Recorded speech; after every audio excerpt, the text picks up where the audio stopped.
Bonjour tout le monde et bienvenue dans cette vidéo. Alors cette semaine je me fais le challenge un jour, une vidéo, un thème en canalisation et puis j'utiliserai aussi les cartes. Alors vous avez la possibilité si vous avez envie, de me transmettre en commentaire les thèmes ou les questions que vous auriez envie que je canalise pour vous. Voilà, n'hésitez pas. Donc aujourd'hui, le thème qui est sorti, c'est la confiance en soi. Je trouve ce thème merveilleux parce que c'est très général. On est beaucoup à avoir justement ce petit rapport un peu spécial avec la confiance intérieure. Donc, la confiance en soi. Quand on manque de confiance en soi, c'est avant tout qu'il y a un manque. Voilà. Donc, qu'il y a un manque, ça veut dire qu'à l'intérieur de nous, il y a un espace qui n'est pas forcément conscientisé et qui reste un petit peu à l'ombre. Donc, qui est un petit peu, on va dire, en retrait de notre être. Donc, du coup, la première chose dans laquelle on peut se lancer, c'est de se demander en soi-même pourquoi j'ai un manque de confiance intérieure. Pourquoi? Bien souvent, quand on est justement dans ce système un petit peu de manque de confiance, le pourquoi il remonte tout le temps. Pourquoi je vis ça? Pourquoi ça se passe comme ça? Pourquoi moi? Pourquoi ça? Pourquoi? Ce petit pourquoi, c'est une petite voix de l'ego. Bien souvent, tout ce qui se fait un peu en wa, c'est en lien à l'ego, à moi, pourquoi, voilà. Donc, du coup, ça veut dire que il y a une part de nous-mêmes qui n'est pas forcément intégrée à notre unité. Donc là, on peut vraiment commencer par se poser, prendre un temps de relaxation, un temps de méditation ou un temps simplement, on peut utiliser l'écrit aussi, où on écrit tout simplement, pour rentrer en introspection, en communication avec soi-même, pour essayer de comprendre le pourquoi. La plupart du temps, les gens qui sont dans cette démarche à récupérer cette confiance intérieure, si on demande mais pourquoi tu n'as pas confiance en toi? Je ne sais pas. Donc, il y a quand même cette zone d'ombre. Je ne parle pas de trucs mauvais, hein, donc je précise bien. Donc, cette part de lumière qu'on a mis au placard, qui se fait ressentir. On sent qu'il y a quelque chose qui nous manque. Donc, la confiance, ça vient aussi de la sécurité. Si on se sent en sécurité, on peut avancer dans notre vie sans avoir forcément de crainte de réussir, d'échouer, d'être ou de ne pas être à la hauteur. On peut se laisser avancer. Pour avoir cette sécurité intérieure, il me semble essentiel de rentrer dans l'estime de soi. Donc du coup, apprendre à se connaître intérieurement et à respecter sa nature et sa valeur. Donc du coup, là pour le coup, la valeur, ça me semble essentiel d'en parler un petit peu, hein, parce que parfois quand on parle de la valeur intérieure, on ne sait pas trop, on se dit mais qui suis moi pour avoir de la valeur, qu'est-ce que c'est? La valeur intérieure, ce sont des piliers conducteurs. C'est ce qui nous fait avancer partout dans la vie et nous fait interagir avec tout. Donc ce sont des piliers. Pour moi, ces piliers, hein, ce sont avant tout notre interaction en nous-mêmes. Donc s'offrir de la bienveillance, être dans l'écoute, la communication, être en amitié d'une certaine manière avec soi. Donc du coup, offrir le fait que nous sommes humains, que nous portons une âme, que nous avons donc cet humain qui peut vivre de l'ignorance, cette âme qui a cette intelligence du cœur et cette intelligence émotionnelle, et que ces deux-là peuvent être binômes. Au lieu d'être dos à dos, ils sont une unité. Ok? Donc déjà, on rentre plus dans cette rivalité, à savoir qui de l'un ou qui de l'autre va interagir. Tiens, est-ce que j'agis avec mon émotionnel ou est-ce que j'agis avec mon rationnel? Bon, ben, je peux être l'ensemble des deux, tout simplement. Et donc, du coup, je pense qu'il est important d'apprendre à apprivoiser cette communication intérieure, d'apprivoiser son pouvoir créateur, de rentrer justement en conscience de tout ça. Et pour rentrer en conscience, il me semble que ça peut être intéressant de s'offrir des mini-challenges ou de se fixer des mini-objectifs. Pourquoi je dis mini? Parce qu'en fait, pour commencer, on ne va pas se mettre des énormes objectifs. On va s'offrir des petits objectifs tout à fait réalisables. Tout simplement pour déjà avoir la satisfaction de vivre un accomplissement. Donc on peut se dire, parce que ça il faut le faire rentrer dans le quotidien, un petit peu tous les jours, un petit peu rentrer en fait dans l'habitude.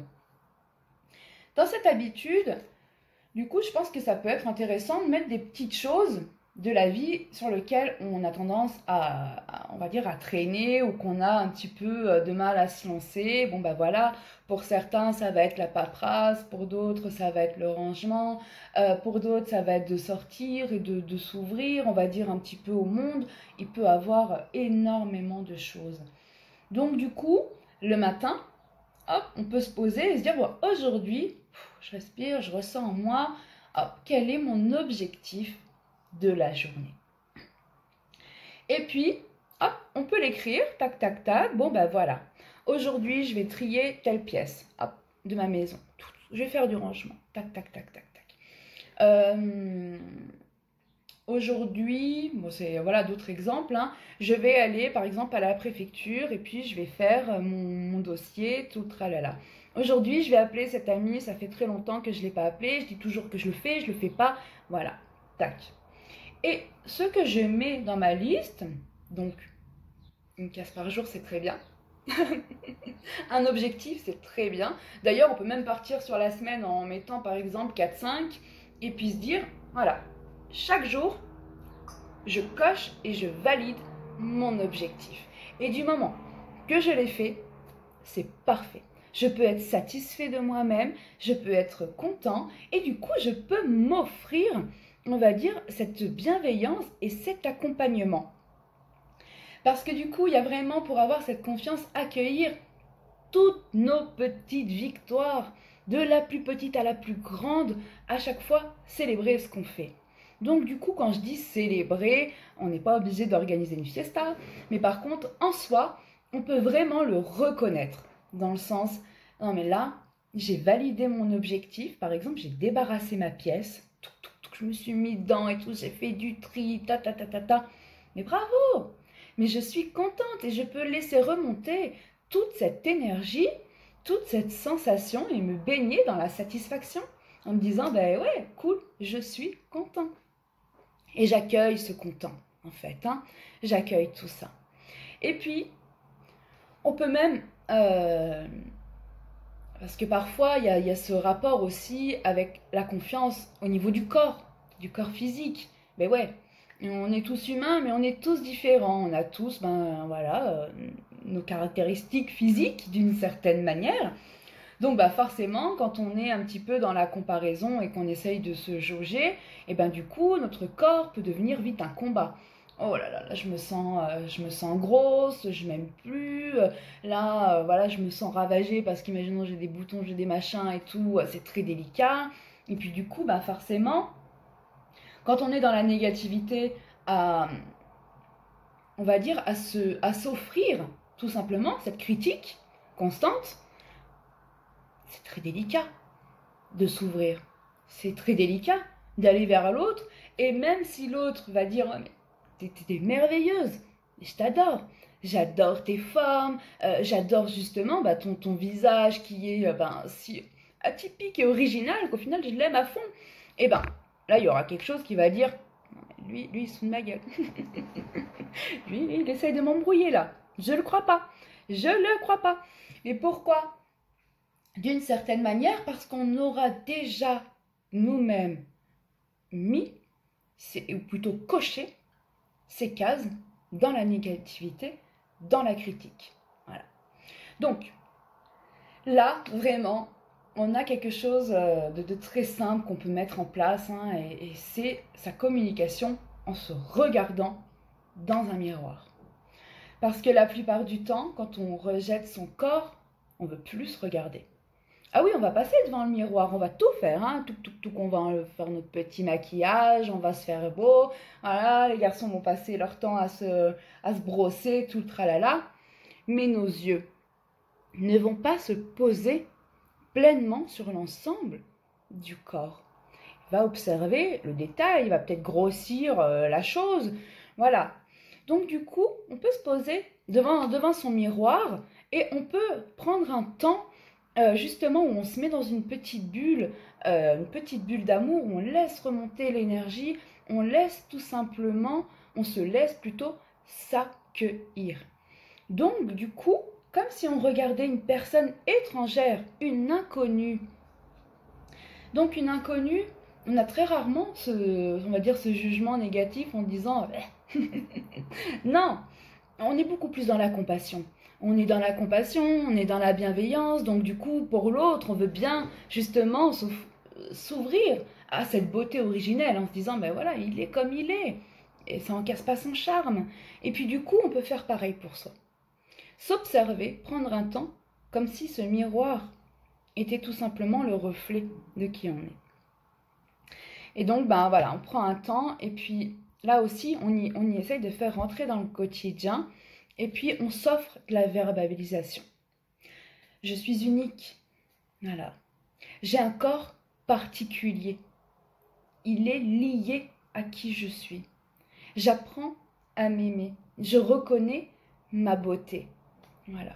Vous savez, la beauté, hein, on parle, je vais faire une petite parenthèse, c'est ce qui me vient, hein, sans les autres, sans nos différences, la beauté n'existe pas.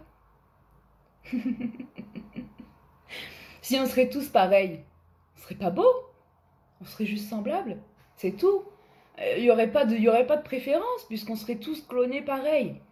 On a cette chance, d'une certaine manière, moi je trouve que c'est une chance d'être particulier, d'être justement nous-mêmes, avec un physique, ce physique en plus qui a aussi un peu les marques parfois de notre vie, de ce par quoi on a traversé. Donc là je pense un petit peu aux vergitures, donc les vergitures d'une grossesse par exemple. C'est très beau au final. Ça parle justement de nous-mêmes, ça parle de ce qu'on a vécu, ça parle de ce qu'on a traversé. C'est quand même super chouette. Et du coup, en plus, plus on va se laisser aller à se relaxer, donc du coup à s'accepter, et plus, en fait, ce qu'on va dégager aux yeux du monde, donc du coup de l'extérieur, va être dans l'acceptation. Tout simplement. Parce que avant même la sensation du regard physique, il y aura ce qui va être dégagé. Et ce qui est dégagé, si en soi on est en accord avec son physique en se disant mais je suis comme je suis, et puis basta, c'est tout. Eh ben, on va dégager ça. Donc l'autre, elle est comme elle est, puis basta. Parce qu'au final, ma critique ou mon jugement n'a plus lieu d'être.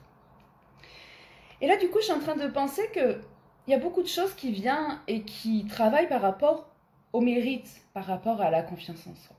La mérite, bien sûr, le mérite, ça vient aussi de tout ce qui a été enregistré quand on était enfant, adolescent, et puis même adulte, en fait. On continue parfois de jauger un peu ce qu'on mérite ou ce qu'on ne mérite pas.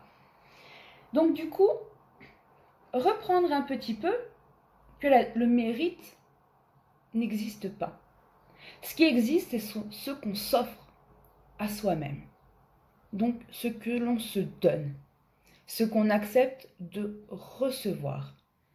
Le mérite, c'est illusoire. Complètement illusoire.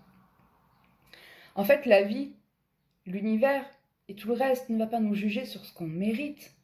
Il ne va pas dire, toi, t'es un vilain. Ce serait un jugement, ce serait vraiment étrange. Non. Il va tout simplement donner, et nous, après, on va prendre par rapport à ce qu'on accepte de recevoir. Tout simplement. Donc, si on juge qu'on a un tout petit mérite comme ça, parce que depuis qu'on est petit, on a enregistré qu'on ne mérite pas, qu'on ne mérite pas, qu'on ne mérite pas, parce on est un mauvais enfant, on fait des bêtises, on fait pas ci, on fait pas ça, gna gna gna gna gna gna. Du coup, on va laisser passer un tout petit filet. Et ce qui va revenir comme ça, on va se dire, c'est injuste, moi je donne comme ça, j'ouvre mes bras, je donne, je donne, je donne, je donne, mais par contre, je reçois que dalle. Eh ben oui, oui, parce que quand tu reçois, tu n'ouvres pas tes bras comme ça. Tu n'ouvres pas pleinement ton cœur. Non. Tu viens l'ouvrir en fonction de ce que tu penses, toi, mériter. Donc là, ça fait un peu, ça fait un petit peu cette, on va dire, cette barrière. Hein.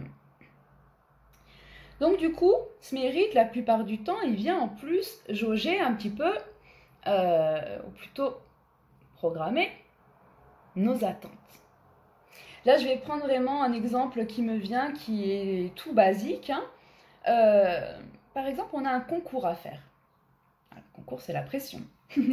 On veut réussir, tant qu'à faire. Hop, on est là, on étudie et tout, on donne le meilleur de soi parce qu'on se met vraiment à fond dedans. Et puis bon, bah déjà, là, avec cette petite notion du mérite qui peut jauger, qui peut être là en train de... On peut déjà avoir ses craintes, ses peurs, en se disant... voilà.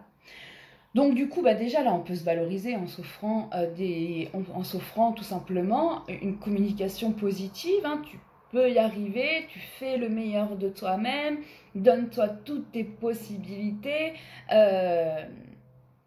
Voilà, en fait, tu es un être multipotentiel. Voilà, tu as la capacité de pouvoir y arriver. Non, non, non, on s'encourage, on s'encourage, on s'encourage. Mais du coup, dans cet encouragement, on peut créer une attente à la réussite. Une grosse attente. Imaginons, on n'y arrive pas. Voilà. Ah voilà, il y a eu un petit sbidou qui s'est passé. Et puis résultat, ben, on n'a pas notre examen. Résultat, ben non. Voilà, pas reçu. Aïe. Voilà. Donc là, on pourrait se dire, en fait, je me suis mentalisée à avoir confiance en moi. Mais il n'y a rien. En fait, du coup, ce qui me paraît essentiel de prendre en conscience, c'est que l'échec, c'est pas une finalité. C'est pas du tout une finalité. C'est un trampoline, tout simplement. Par exemple, dans mon exemple de concours, peut-être bien que cet être rentré dans ce concours, ou on va dire dans cette démarche, parce qu'il pensait y trouver son épanouissement et sa voie, alors qu'en fait, pas du tout. Il allait tout simplement s'enfermer dedans et que là, en fait, dans ce moment où il va se repositionner, il va pouvoir tout simplement s'accueillir en bienveillance en disant « Allez, c'est pas grave », en communiquant avec soi, hein, c'est pas grave. Je vais pouvoir tout simplement m'offrir d'autres possibilités.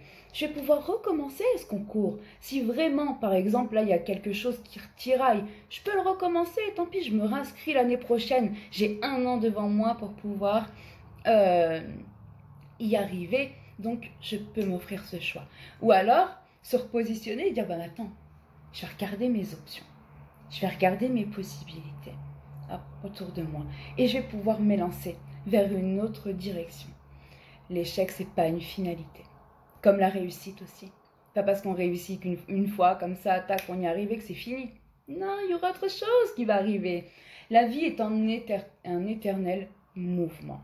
Et donc, du coup, la confiance en soi, c'est pas d'arriver toujours en mode, ouais, je vais tout prendre, voilà, j'ai jamais peur, je suis toujours, on va dire, au top du top. Non, la confiance en soi, c'est avant tout de ressentir qu'en soi, on a cette possibilité de communication et d'interaction avec son être. Donc, quoi que je vis, quoi que je traverse, si une émotion me passe, mon cœur va pouvoir me dire ce que je vibre sur le moment. Donc, par exemple, je ne suis pas contente.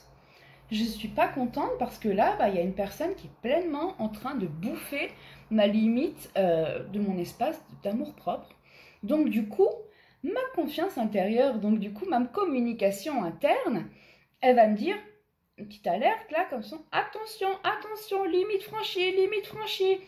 Dans cette communication, je vais pouvoir me positionner tout de suite. Bon, bah là, t'arrêtes, là, ce que tu es en train de faire, et là, moi, ça me plaît pas. Tu es en train d'empiéter sur tout simplement mon bien-être. Donc, calmos, reprends tes limites.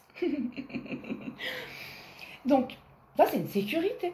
C'est une sécurité de pouvoir se positionner à n'importe quel moment, en ressentant simplement ce qui vibre à l'intérieur.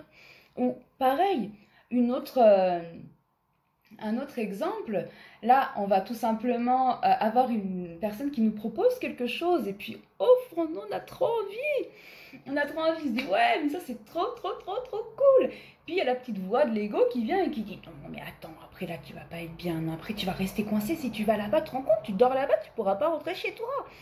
Et puis si, et puis ça, et blou, blou, blou, blou, blou, blou, blou. Là, justement, le fait d'entendre déjà qu'au premier abord, ça pétille. C'est comme un enfant qui se dit, ouais, je vais le faire. On peut tout simplement se dire, mais là, j'ose, j'essaye, je m'essaye. Et si jamais ça ne me convient pas et que je ressens en moi cette angoisse ou alors cette énergie qui va venir me scléroser, je vais pouvoir me repositionner sur le moment. Mais je ne viens pas me couper à l'avance de ce qui me donne envie. J'ose faire un premier pas à l'intérieur. La confiance intérieure, c'est vraiment quelque chose qui s'accueille pas à pas, petit à petit, d'avancer en avancée. Ou tout simplement, en fait, d'avancer en avancée dans cette communication, dans cette entente et cette écoute émotionnelle, c'est rentrer dans ce manque et le remplir. Parce que d'un coup, je suis plus vide si je suis pleinement dans ma possibilité à pouvoir m'entendre et m'écouter. Je ne suis pas en manque vu que je suis en réception en moi-même. Donc je peux pleinement m'ouvrir à ce qui me vibre. Et ça, c'est de la sécurité intérieure. Cette sécurité intérieure va se déployer en confiance, tout simplement. Enfin voilà. Et donc du coup, on va faire un petit tirage, juste pour voir un petit peu qu'est-ce qu'il en est par rapport à ce tirage. Qu'est-ce qui peut être transmis par rapport à la confiance intérieure?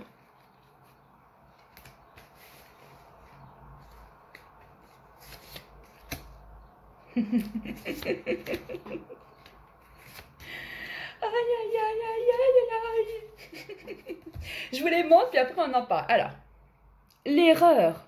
Oh oui, la peur de faire une erreur, exactement ce qu'on vient de parler. Hein. Cette peur de faire de l'erreur. Là, ça parle justement de ce vide émotionnel, parce qu'on agit en nous comme si on était un adversaire. Et donc, du coup, vous voyez, l'erreur, la réussite, le vide émotionnel et l'ennemi. Parce qu'en fait, c'est ça qui vient bloquer. Cette confiance intérieure. C'est d'avant tout d'être son propre ennemi. Alors du coup, qu'est-ce qui est recommandé? Ben, la bienveillance, l'accompagnement en soi, l'écoute, l'entente, la communication, la réconciliation, avant tout avec soi-même. Et pour ça, il faut vraiment oser pleinement se ressentir. Ressentir ce qui est dans le vide. Le vide est plein.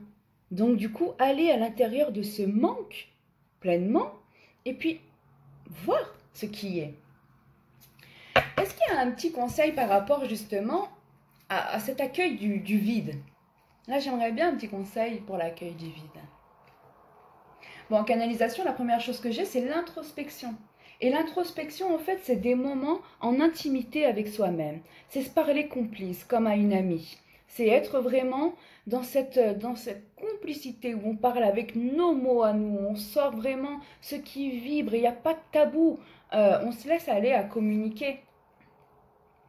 Et ça, c'est vraiment, on va dire, c'est vraiment ce message, être intime avec soi. Ça offre de la confiance. Ça offre tout simplement de la sécurité de pouvoir s'entendre.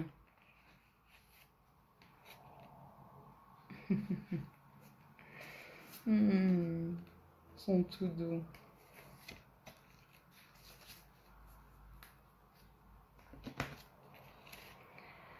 Ça parle vraiment, justement, le pardon.